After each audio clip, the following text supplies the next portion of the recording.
네, 이스라엘과 미국 그리고 친이란 무장단체들이 시리아, 이라크, 예멘 등 중동 곳곳에서 연일 공격을 주고받으면서 중동 전체 전쟁이 확전될 수 있다는 우려가 커지고 있습니다.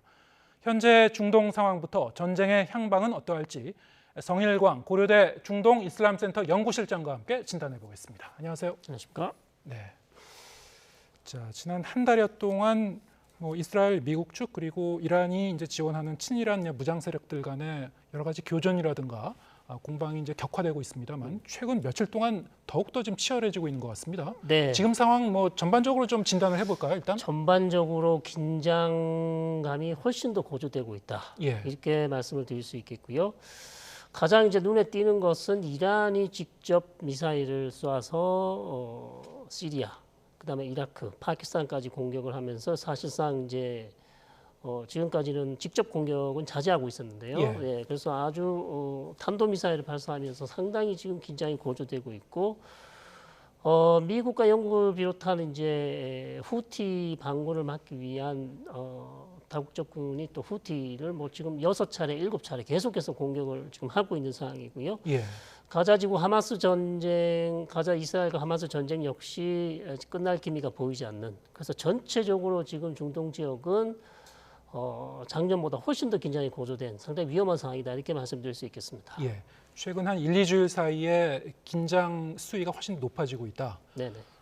특히 지금 가자 지구의 전쟁은 100일 훨씬 넘게 계속되고 있습니다만 여기에 더해서 주변 국가들, 특히 이란의 직접 개입 여부가 이제 주목되고 있습니다만 네네. 지금 말씀하신 대로 이란이 직접 개입할 그런 기미가 지금 보이고 있기 때문에 여러 가지 이 양측의 이제 분쟁 가운데 특히 이제 주목되는 것이 최근에 이스라엘이 시리아의 다마스커스 수도에 이제 이란 혁명 수비대의 회동이 있었던 한 건물을 이제 미사일로 공격을 했어요. 네네 그렇습니다. 그래서 거기서 이제 고위급도 이제 사망을 하고 이런 사건이 있었는데, 자 이거에 이제 파장이 계속 지금 번지고 있죠. 그렇습니다. 일단 2번에 걸쳐서 지금 공격이 있었고요. 예. 12월 말쯤에 일단 이란 혁명 수비대 가장 높은 사람이라고 할 수 있겠습니다. 이란 시리아에 파견되어 있는 혁명 수비대 사령관인데 이 사람이 주로 하는 일은 이란에서 무기를 받아서 시리아에서 다시 레바논 헤즈볼라에게 전달해 주는 역할을 하는 사람이었습니다. 그래서 예. 라지 모사비라는 혁명 수비대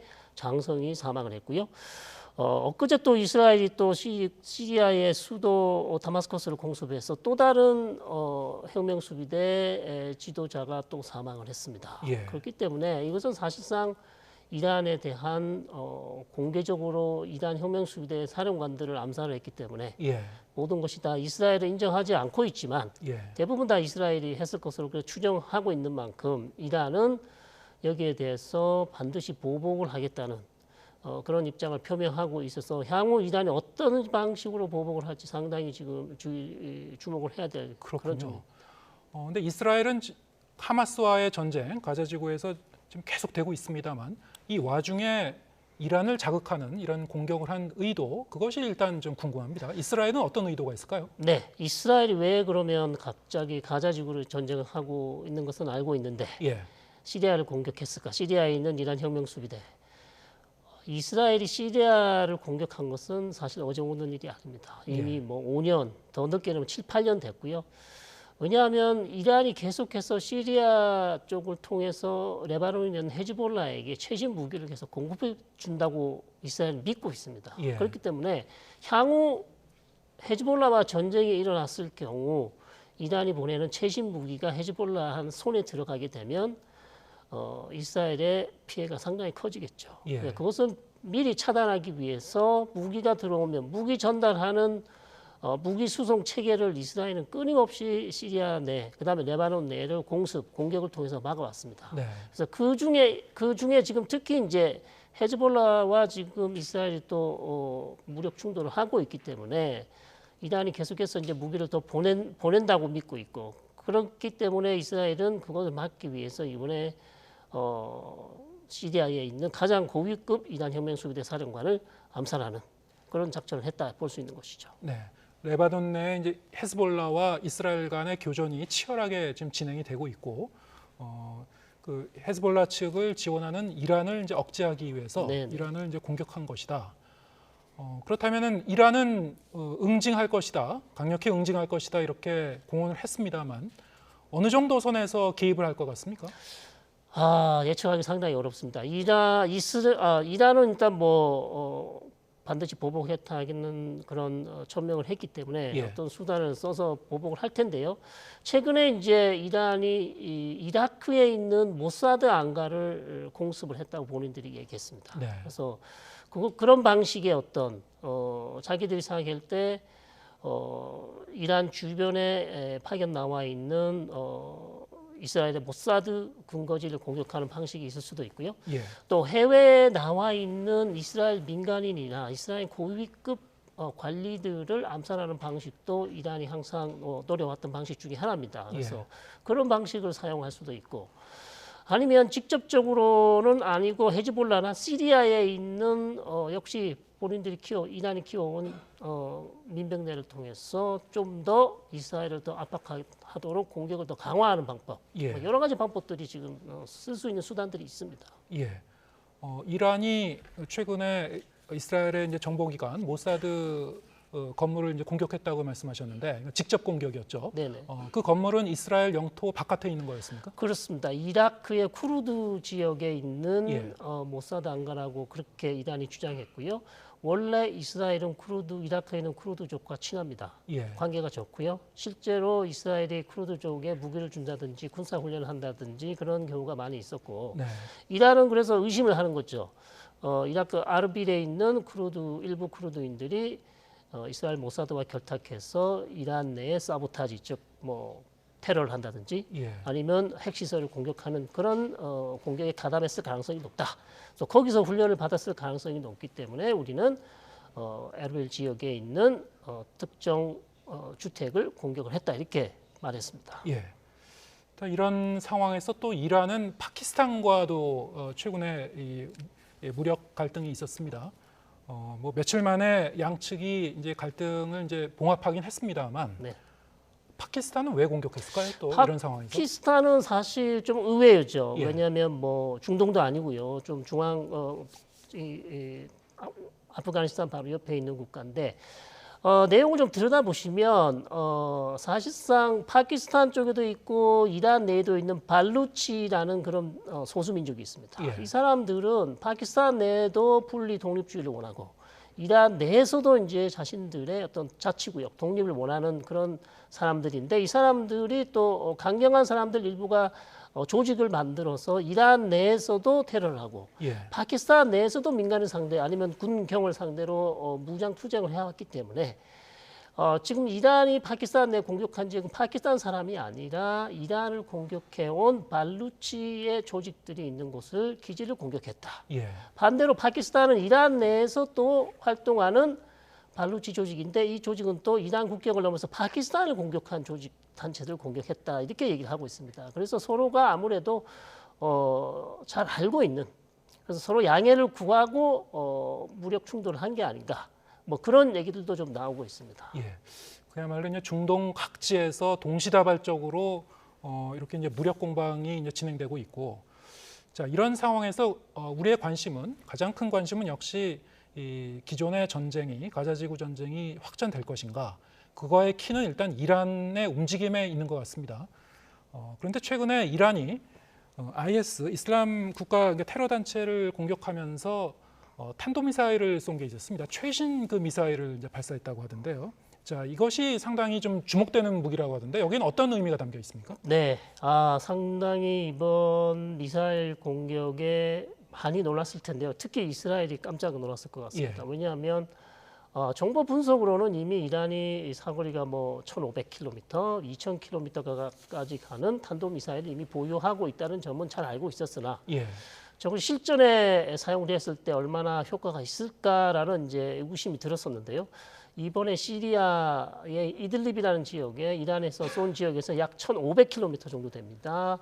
정확하게 타격을 했기 때문에 이스라엘로서는 저기서 약간만 왼쪽 서쪽으로만 방향을 돌리면 바로 텔아비브 도시까지 때릴 수 있는 엄청나게 정교하고 파괴력이 있는 미사일 공격이었습니다. 그래서 이란은 이런 미사일 공격을 통해서 우리가 이만큼 발달된 미사일 가지고 있다. 예. 우리도 얼마든지 무력을 사용할 수 있다는 점을 보여주려고 했겠죠. 그럼 저 미사일은 그 최신 미사일이기 때문에 좀 네. 요격이 어려울 수도 있는 그런 무기입니까? 그렇습니다. 속도가 워낙 빠르기 때문에 기존의 어떤 요격 시스템으로 요격을 할 수 있을지 잘 모르겠습니다. 예. 예, 시도는 하겠지만 100% 성공할 수 있을지는 확신은 할 수 없는 것이죠. 네. 이란 입장에서는 지금 자신들의 이제 무력을 더 과시하고 뭔가 이제 경고의 메시지를 이스라엘 측에 이제 보내는 것 같은데, 자 그냥 거듭 제 질문 드립니다만, 그러면은 요 며칠 사이에 이란의 직접 개입 가능성이 상당히 높아졌다 이렇게 볼 수 있습니까? 왜냐하면 그 기존에는 많은 전문가분들이 뭐 미국도 마찬가지입니다만 이란도 중동전의 확전을 원하지 않고 있다. 이게 이제 전반적인 그런 분석이었거든요. 좀 상황이 변하고 있습니까? 상황이 저는 이미 많이 변했다. 예. 이렇게 말씀드릴 수 있겠고요. 지금까지 저를 포함해서 많은 전문가들이 확전 가능성은 좀 낮다. 예. 특히 이란과 미국이 직접 이 전쟁에 무력을 사용할 가능성은 낮다고 판단했으나 네. 이미 미국도 후티를 6차례, 7차례 무력을 사용해서 공격을 했고요. 네. 이란은 이미 이라크, 시리아, 파키스탄까지 아주 최신 탄도미사일을 공격하면서 자신들도 그냥 보고만 있지 않겠다라는 강경한 지금 메시지를 보냈습니다. 그래서 예. 이미 가자 지구에서 시작된 이스라엘 하마스 전쟁이 사실상 영내로 확전 기로에 있다. 예.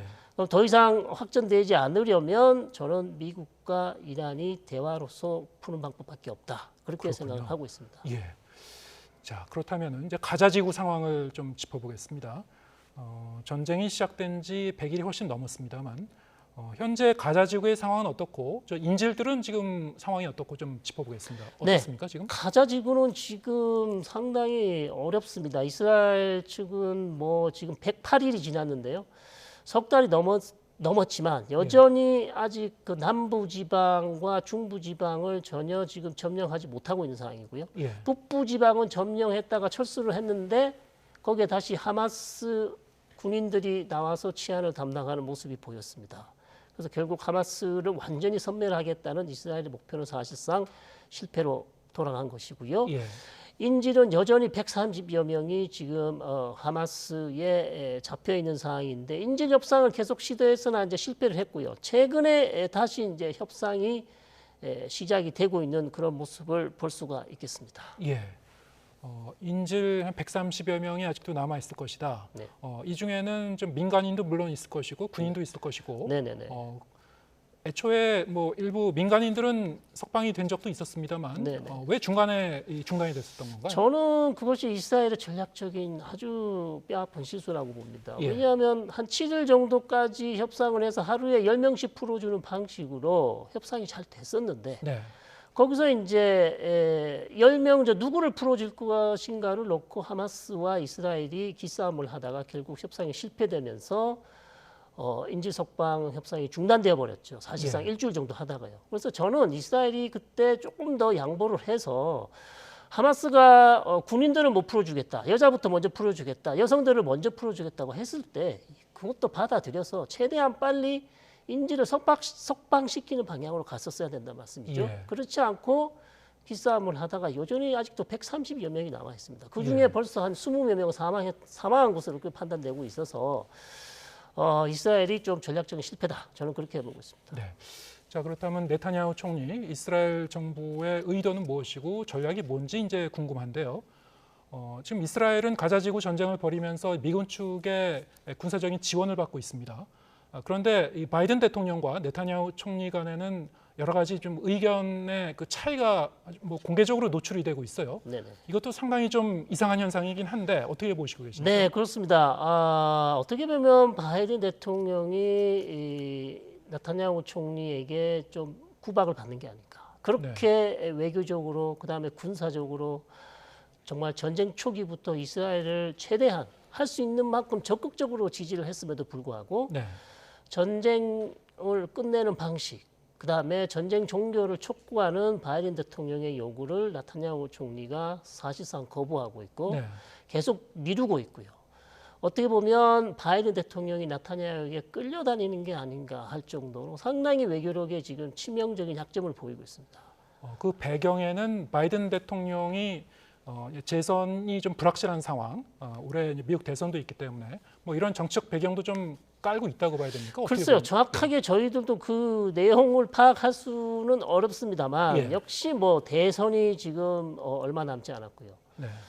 그렇게 되다 보면 뭐 대선 캠페인을 하는데 미국 내 유대인들의 많은 또 자금이 필요한 것도 사실이고요. 예. 그다음에 미국 여론은 모르겠지만 여전히 이제 미국 정치권에서는 공화당은 여전히 이스라엘을 많이 지지하는 상황이고 예. 민주당 내에서는 이제 조금 절반 지지 찬성 반대 절반 나눠질 수 있겠습니다만 바이든 대통령이 전혀 지금 외교적 수단 즉 지렛대를 써서 나타냐후 총리를 압박할 수 있는 수단이 있음에도 불구하고 예. 전혀 사용하지 않고 있습니다. 그것이 참 이해할 수 없는 측면이 있습니다. 외교적 수단은 분명히 있을 것이다. 지렛대가 있는데 그걸 쓰지 않을 뿐이다 이렇게 보시는 네, 겁니까? 네. 어떤 방법을 쓸 수 예를 있습니까? 들자면 무기를 계속 공급해 주지 않으면 네. 사실상 이스라엘이 지금 가자 지구에서 계속 전쟁을 하기가 어려운 상황이거든요. 네. 탄약이나 무기를. 그러면 무기를 조금 천천히 준다든지 아니면 나의 요구 조건을 듣지 않을 경우 무기를 더 이상 공급하기 어렵다. 네. 그런 지렛대를 사용할 수도 있고요. 예. 그다음에 유엔에서 유엔 안보리에서 어떤 휴전 결의안이 나오면 그것을 거부하지 않고 찬성 표를 던져서 이스라엘을 압박할 수도 있고요. 네. 아니면 나타냐후 총리에 대한 공개적으로 나는 나타냐후 총리를 더 이상 지지하지 않는다. 예. 이 전쟁은 이스라엘에도 나쁜 방향으로 가고 있다. 네. 이런 식으로 공개적으로 나타냐후 총리를 압박할 수 있음에도 불구하고 어떤 지금 수단도 사용하지 않고 있습니다. 예. 그러면은 이 가자지구 전쟁을 종식하기 위한 뭐 중재 노력, 주변 국가를 통해서 막 계속 있어 왔습니다만 또 조만간 또 새로운 중재안을 통해서 협상이 시작될 거라는 그런 그 외신 보도도 나오고 있습니다. 네네. 예. 여기에는 뭐 좀 전망이 뭐 어떤 편입니까? 지금 현 안은 3단계 안이라고 지금 나와 있습니다. 예. 뭐 첫 번째는 하마스가 일단 이스라엘 민간인들을 풀어주고 이스라엘은 팔레스타인 수감자를 풀어주고 그다음에 두 번째는 하마스가 이제 여성 군인들의 시신과 그다음에 군인들을 좀 많이 풀어주고 그다음에 이스라엘은 또 더 많은 팔레스타인 수감자를 풀어주고 이게 예. 2단계고요. 3단계는 이제 하마스가 남성 군인들을 풀어주고 이스라엘 측은 이번에 가자 지구를 공격한 하마스 대원들 잡힌 사람도 있습니다. 네. 그 사람들까지도 풀어달라고 하마스가 요구하고 있는데 이게 이제 90일 동안 이렇게 3단계에서 결국 전쟁을 끝내자, 네. 종결하자는 게 하마스의 요구 사항인데요. 이대로는 지금 이스라엘이 받지는 않았습니다. 네. 그러나 여기에 대해서는 이제 조건을 조금 바꾸는 협상이 진행되고 있기 때문에 네. 협상을 아직 진행되고 있어서 저는 아직 협상이 계속될 것으로 그렇게 보고 있습니다. 예. 자, 지금 어쨌든 하마스와 이스라엘 간에는 서로 양보할 그런 기미가 보이지 않고 있고 전쟁이 언제까지 계속될 것인가? 뭐 1년 이상 계속될지도 모르겠습니다. 지금 말씀 들어보니까 미국 대선하고도 좀 연동돼 있을 것 같기도 하고 어떻게 전망하십니까 앞으로? 얼마나 장기화될까요? 전쟁은 지금 미국이 요구하는 내용은 가자 지구에서 이스라엘의 대규모 병력을 철수시키고 예. 최소한의 병력만 두고 남아 있는 하마스 대원들을 정리하는 방향. 예. 이 방안을 요구하고 있고 사실상 이스라엘이 지금 병력을 조금씩 빼고 있습니다. 예. 빼고 있고 결국 이제 남은 것은 아직 남부 지역 즉 한유니스를 지나서 라파 국경까지 내려가겠다는데 남부 지역을 아직도 작전이 이제 시작이 했단 말씀이죠. 예. 그래서 이것은 이 작전이 이제 언제까지 갈 것이고 저는 최소한 여름까지 갈 것이고요. 예. 여름까지 갈 것이고 그 이후에도 최소한의 병력은 남아 있을 것이고 네. 그다음에 결국 가자지구 통치권을 온건파 자치정부 팔레스타인 자치정부한테 넘긴 후에야 아마 이 전쟁의 끝이 어느 방향으로 끝이 날지 그렇게 보일 것 같은데요. 그것은 최소한 여름이고요. 가을까지도 갈 수 있다. 이스라엘 내부에서는 이 전쟁에 대한 여론이 뭐 그렇게 좋지는 않은 걸로 알고 있고 네타냐후 총리에 대한 퇴진 시위도 좀 진행이 되고 있는 걸로 알고 있습니다만 네네. 혹시 이를테면 조기 총선이라든가 이런 어떤 정치적인 급변 상황이 일어나서 네타냐후 총리가 퇴진한다든가 뭐 이런 변수는 없습니까? 말씀 주신 대로 여론은 상당히 안 좋습니다. 예. 나타냐후 총리의 지지도가 거의 상당히 낮아졌고요. 나타냐후 총리가 이끄는 리쿠드 당의 지지도도 절반가량 줄였습니다. 예. 이 전쟁 나기 전에 비해서요. 그래서 총선을 이제 빨리 해야 된다고 요구를 하고 있는데 법적으로 나타냐후 총리를 끌어내리고 총선으로 갈 어떤 법적 제도가 없습니다. 그렇군요. 예. 예. 정치권이 여야가 결정을 해야만 총선으로 갈 수 있지 예. 법적으로 강제로 총선으로 간다? 사실상 어렵다고 봅니다. 예. 예, 예. 자, 이스라엘과 하마스 간의 전쟁 지금 끝날 기미는 보이지가 않고 있고 아까 설명해 주신 대로 이란의 직접 개입 가능성이 점점 더 높아지고 있기 때문에 확전의 리스크도 우리가 주목해야 한다는 그런 설명 들었습니다. 오늘 말씀 여기까지 듣겠습니다. 성일광 고려대 중동 이슬람센터 연구실장과 함께했습니다. 고맙습니다.